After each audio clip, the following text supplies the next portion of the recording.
Hi, my name is Jeff, and I'm an alcoholic and drug addict. This session, we're going to talk a little bit about the steps. I think what we'll do is we'll just start with chapter 5, and I'm going to read you the beginning of how it works, and then we'll do maybe 1, 2, and 3 and kind of go over them a little bit. But chapter 5 is how it works. Rarely have we seen a person fail who has thoroughly followed our path. Those who do not recover are people who cannot or will not completely give themselves to this simple program. Usually men and women who are constitutionally incapable of being honest with themselves. Now, if you watched the last vlog, honesty was what we talked about, and that's why I was trying to get there, that it's huge. Honesty is huge, especially within yourself. There are such unfortunates. They are not at fault. They seem to have been born that way. They are naturally incapable of grasping and developing a manner of living which demands rigorous honesty. Their chances are less than average. There are those too who suffer from grave emotional and mental disorders, but many of them do recover if they have the capacity to be honest. Our stories disclose in a general way what we used to be like, what happened, and what we are like now. If you have decided you want what we have and are willing to go to any length to get it, then you are ready to take certain steps. As some of these we balked. We thought we could find an easier, softer way, but we could not. With all the earnestness at our command, we beg of you to be fearless and thorough from the very start. Some of us have tried to hold on to our old ideas, and the result was nil until we let go absolutely. Remember that we deal with alcohol. Cunning, baffling, powerful. Without help, it is too much for us. But there is one who has all power. That one is God. May you find him now. Half measures availed us nothing. We stood at the turning point. We asked his protection and care with complete abandon. And then here are the steps we took as a program of recovery. Now, step number 1. This is a doozy. We admitted we were powerless over alcohol, that our lives had become unmanageable. So let's talk about that. Powerless over alcohol. What the hell are you talking about? Powerless over alcohol.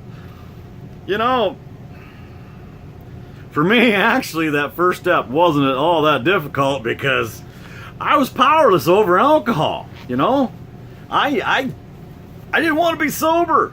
I wanted to be drunk. I wanted to be medicated. I wanted to be passed out. I didn't want to feel. Alcohol had taken over. It was in charge.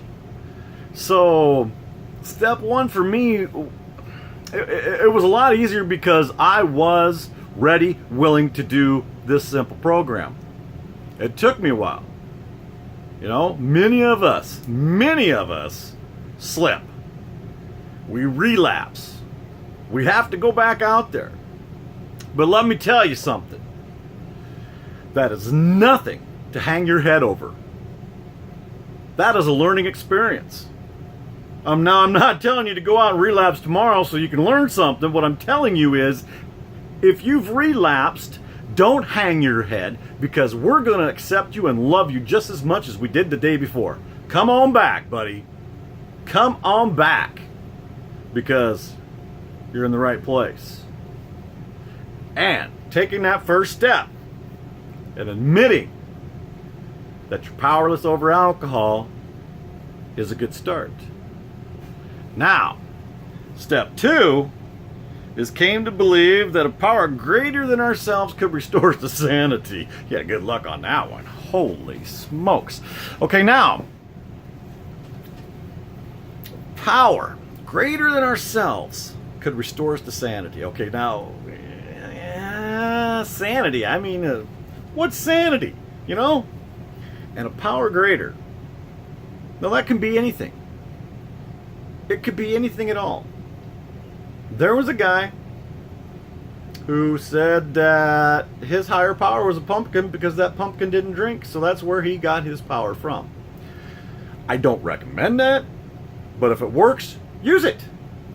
I don't care what it is. My higher power is God. I have a loving, caring God, and that's who I choose to turn everything over to. So, and I have to talk, pray, however you want to word it, every day to my higher power.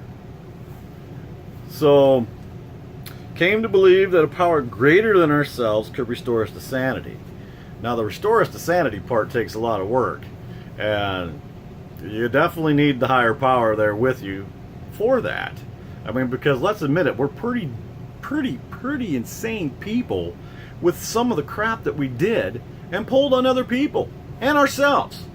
You know, we injured ourselves just as much as we did other people. That's pretty insane. So, that trip back to sanity can be a long one for some of us, because some of us are slow learners, you know. So, I do highly recommend that you find a higher power that you're comfortable with. I don't care what it is. I truly don't. Whatever works for you, that's what's important. However it is that you stay sober, and that you stay sober, that's the important part. Okay? All right. Made a decision to turn our will and our lives over to the care of God as we understood Him. Now, I like this one because for me, I grew up in a religious home.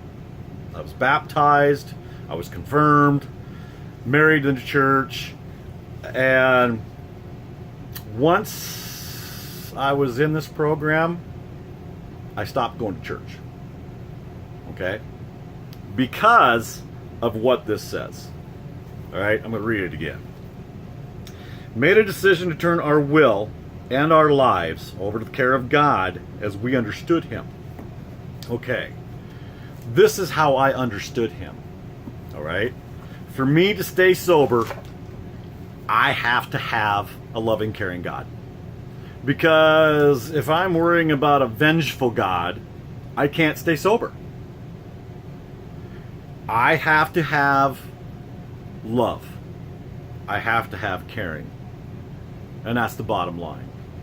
So when I go to church and I hear about this person's going to hell, this group's going to hell, this group's going to hell, I can't do that. Not only that, but I don't even know if I believe that anymore. You know, I do believe in God. I do believe in Christ. I do. But for me, that's more of a teaching thing on how we should live our lives than perhaps what happened. Maybe I'm wrong, maybe I'm right, but for me, that's what it is. I have a loving, caring God, and that is how I stay sober, is through that loving, caring God. So, you know, a lot of people, some turn to religion and even get more into it. And my thought for them is, more power to you. Like I said, if it's a pumpkin, if it's a pop bottle, you know, something, whatever it is that it's not drinking, so you're not drinking, that's great.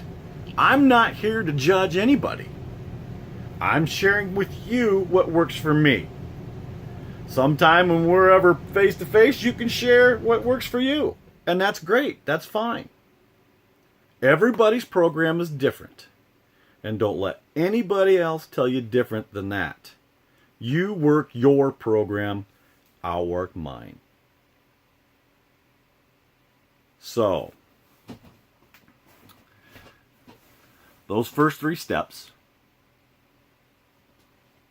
are very, very important before you can move on to the next. And they usually take a little bit of time. So, don't just think to yourself, and I'm done. The other thing is, I don't care what you say. It's not important. It's what you do. So you don't have to say, I'm doing this, this, and this. It's just whatever's on the inside. Do it. Get it done. Take care of it. It doesn't matter what you say. Actions speak louder than words. So take care of yourself. Work through these steps. Go to meetings. Read your big book. Don't drink. With that, I'll pass.